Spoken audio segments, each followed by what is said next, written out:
Disclaimer. दोस्तों, ये कहानी केवल एक काल्पनिक रचना है। ये केवल लेखक के द्वारा रची गई यह एक कहानी है। इसका वास्तविक जीवन से कोई भी संबंध नहीं है। कृपया आप कहानियों को केवल मनोरंजन की दृष्टि से ही सुने, और साथ ही अगर आप इस चैनल नॉवल स्टोरी 2.6 पर पहली बार आए हैं तो चैनल को सब्सक्राइब और वीडियो को भर भर लाइक करना ना भूलें। धन्यवाद। एपिसोड 25। रात का वक्त। जिंदल पैलेस के बाहर अनन्या की कार आकर रुकी। माहिरा, जो बाहर ही गार्डन में टहल रही थी, उसकी नज़र जैसे ही अनन्या के कार पर पड़ी, वो बिना वक्त गवाए उसकी तरफ बढ़ गई, क्योंकि उसे पता था कि अनन्या कभी बिना वजह कहीं नहीं जाती है, और ये बात उसे खुद मिहिर ने बताई थी। आज अगर अनन्या यहाँ आई है, उसका मतलब ज़रूर कुछ बड़ा हुआ है। यही सब सोचते हुए माहिरा अनन्या के पास पहुँच चुकी थी।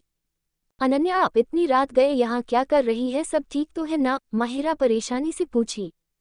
भाभी, मुझे आपके भाई से मिलना है, बहुत अर्जेंट काम है, प्लीज। अनन्या माहिरा के बातों का जवाब दिए बगैर सीधा मुद्दे पर आते हुए बोली।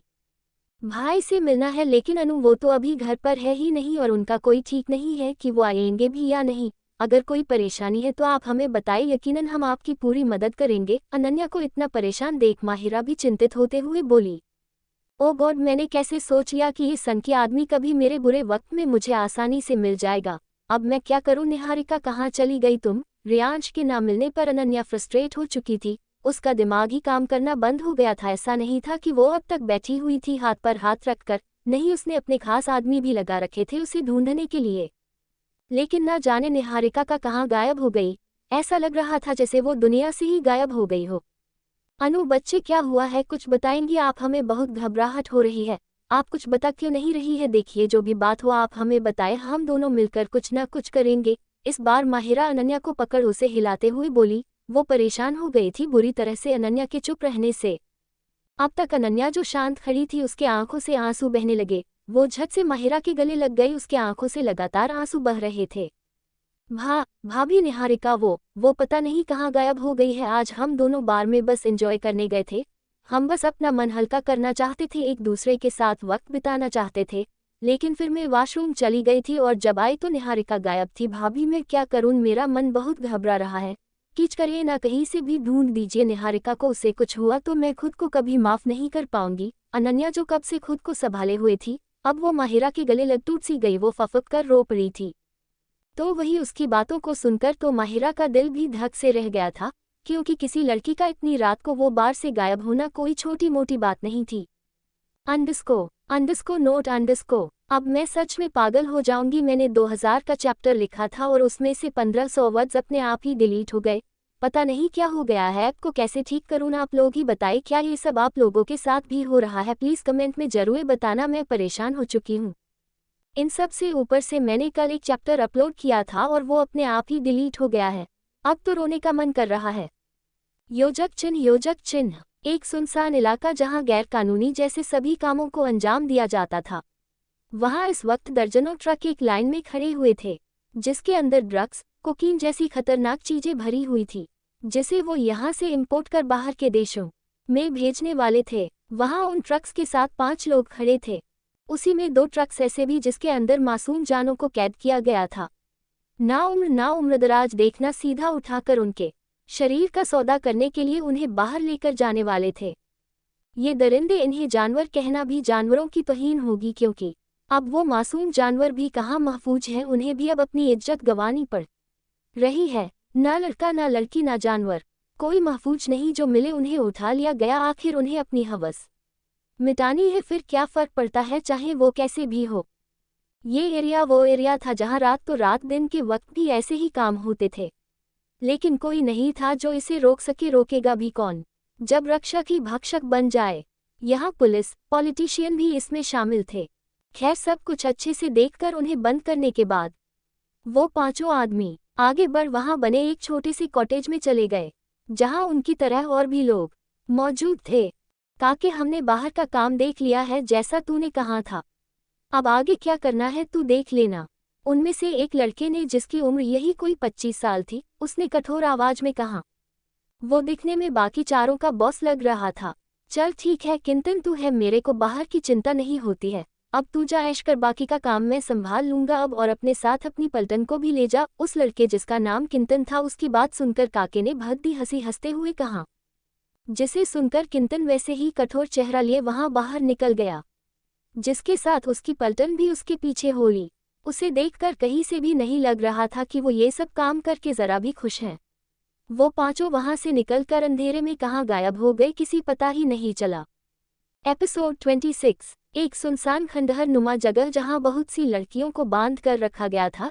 चेहरे पर कई निशान थे मारने पीटने के, कपड़े जगह जगह से फटे हुए थे और शरीर की हालत तो हद से ज्यादा से बिगड़ी हुई थी। उन्हें देखकर ही बताया जा सकता था कि उन्हें काफी वक्त से ठीक से खाना पानी नहीं दिया गया है।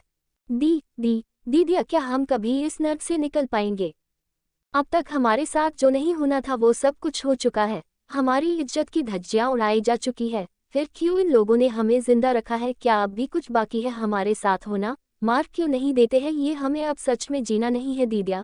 एक लड़की जिसकी उम्र यही कहीं 9 साल की होगी, उसने अपनी बहन की गोद में सर रखे मासूमियत से कहा। उसकी आवाज में बेहिसाब दर्द महसूस हो रहा था।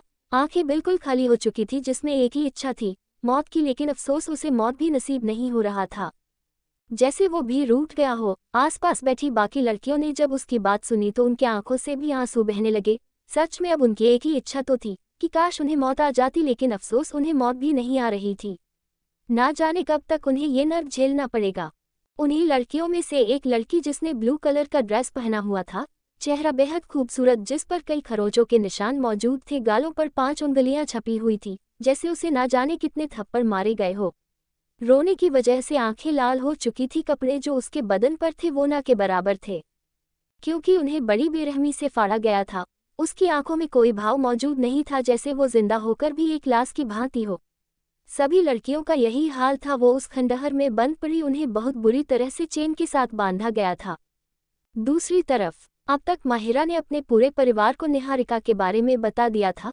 सभी ये जानकर हैरान थे कि केवल कुछ मिनटों के अंदर निहारिका ऐसे गायब हो गई कि अब उसका कहीं अता पता ही नहीं है। ऐसा कैसे हो सकता है? माहिरा को तो सबसे ज्यादा क्लब के मैनेजर पर गुस्सा आ रहा था कि आखिर उसने सीसीटीवी फुटेज दिखाने से मना क्यों किया। जरूर उसका हाथ हो सकता है निहारिका के गायब होने के पीछे। माहिरा ने अपनी ये बात बाकी परिवार वालों के सामने भी रखी, जिसे सुनते ही उन सभी का शक सीधा उस मैनेजर की तरफ ही गया। बिना वक्त गवाए माहिरा के दादा मिस्टर और जिंदल और उसके पापा मिस्टर जिंदल अपने बॉडीगार्ड्स के साथ मूनलाइट क्लब के लिए निकल गए। अब तक ये खबर रियांश के कानों तक पहुंच चुकी थी। इस वक्त उसका गुस्से से बुरा हाल था। वो इसलिए नहीं कि निहारिका अनन्या की दोस्त है, बल्कि इसलिए क्योंकि वो एक बार और एक मासूम को बचाने में असफल रहा। सालों से वो इसके जड़ तक पहुंचने की कोशिश कर रहा था और लगभग पहुंच भी चुका था। उसने आज तक न जाने कितनों का काम तमाम किया था, लेकिन बदले में उसके हाथ निराशा ही लगा था। वो चाहता तो सब कुछ एक झटके में खत्म कर सकता था, लेकिन इससे उसे ये पता नहीं चलता कि आखिर बाकी लड़कियों को कहाँ भेजा गया है। उसके आदमियों की नज़रें बराबर उन पर बनी हुई थी, लेकिन फिर भी आज एक बार और एक मासूम किडनैप हो चुकी थी।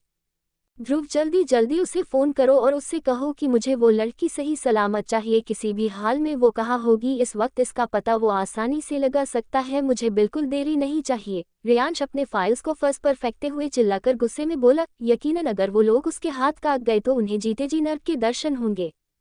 तो वही ध्रुव जो अभी भी सदमे में खड़ा यही सोच रहा था कि आखिर उसने कल ही जिसके आगे अपना दिल हारा, आज उसके साथ इतना बुरा हो गया। वो तो एक ब्यूटीफुल लव स्टोरी बनाना चाहता था, लेकिन अब उसे लग रहा था उसकी स्टोरी शुरू होने से पहले ही कहीं खत्म ना हो जाए। उसका दिल किसी अनहोनी के डर से जोर जोर धड़के जा रहा था। उसके ख्यालों को ब्रेक तब लगा जब उसने रियांश की आवाज़ सुनी। उसकी बात सुनकर ध्रुव ने जल्दी से अपना फ़ोन निकाला और किसी को कॉल कर उसे सारी सिचुएशन समझा दी। साथ ही उसे ये भी कहा कि अगर कुछ भी पता लगे तो कोई भी कदम उठाने से पीछे नहीं हटेगा, आगे जो होगा वो संभाल लेगा। साथ ही उनकी बैकअप टीम भी रेडी हो चुकी थी। दूसरी तरफ खंडहर के अंदर अचानक सभी लड़कियों को किसी के कदमों की आवाज़ सुनाई दी। वो एक नहीं थे बल्कि बहुत सारे थे। उनकी आहट सुनते ही वो सभी डर से कपकपाने लगी। अभी तक वो सब सामने आ चुके थे। वो कुल 8 लोग थे। उनके चेहरे पर हवस के सिवा कुछ नहीं था। चेहरे पर मक्कारी और एक गंदी मुस्कान लिए वो सभी को देख रहे थे।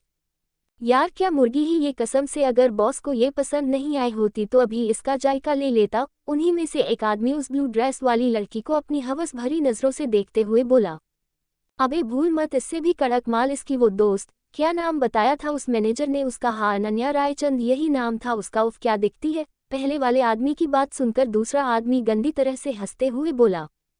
जिसकी बात सुनकर तीसरा भी बोला पड़ा, हाँ यार दिखती तो मस्त है, लेकिन पता नहीं क्यों बॉस ने उसे हाथ लगाने से भी मना किया है, शायद वो हमारे किसी ऊपर वाले बॉस से बिलोंग करती है। उसकी बात सुनकर सभी हंसने लगे। कितना भी बिलोंग करती हो, एक ना एक दिन तो बॉस का मन भरेगा ही उससे, तब देख लेंगे, मुर्गी लगनी हमारे ही हाथ है। उनकी इतनी घटिया बात सुनकर निहारिका को उनसे घिन आ रही थी। अभी उसे सिर्फ अनन्या की याद आ रही थी। उसे डर लग रहा था, न जाने उसके साथ क्या होगा, वो कहाँ होगी, कहीं उसे भी इन लोगों ने पकड़ तो नहीं लिया। अभी वो सब बात कर ही रहे थे कि तभी अचानक से उन्हें बाहर से बहुत बहुत तेज तेज आवाजें आने लगी, जिसे सुनकर वो सभी जल्दी से बाहर की तरफ भागे। उन्हें यूं जाता देख निहारिका अपने हाथ पैर खोलने की कोशिश करने लगी, लेकिन उसके शरीर में तो ताकत ही नहीं बची थी। पहले उसने जीने की इच्छा को ही त्यागना चाहा था, लेकिन अब वो अपनी दोस्त, अपनी इकलौती सहेली को बचाना चाहती थी। वो नहीं चाहती थी कि उसका भी हाल उसकी जैसा हो। बाहर की तरफ वो सभी जैसे ही बाहर की तरफ भागे, उनके सामने का नज़ारा कुछ यूं था। बाहर ऊपर से लेकर नीचे तक काले कपड़े पहने कुछ नकाबपोश उनके ट्रक्स को आग लगा रहे थे, तो कुछ आसपास तोड़फोड़ मचा रहे थे। सबसे हैरानी की बात ये थी कि उनकी संख्या सिर्फ 7 की थी, लेकिन फिर भी वो सभी उनके आदमियों पर भारी पड़ गए थे।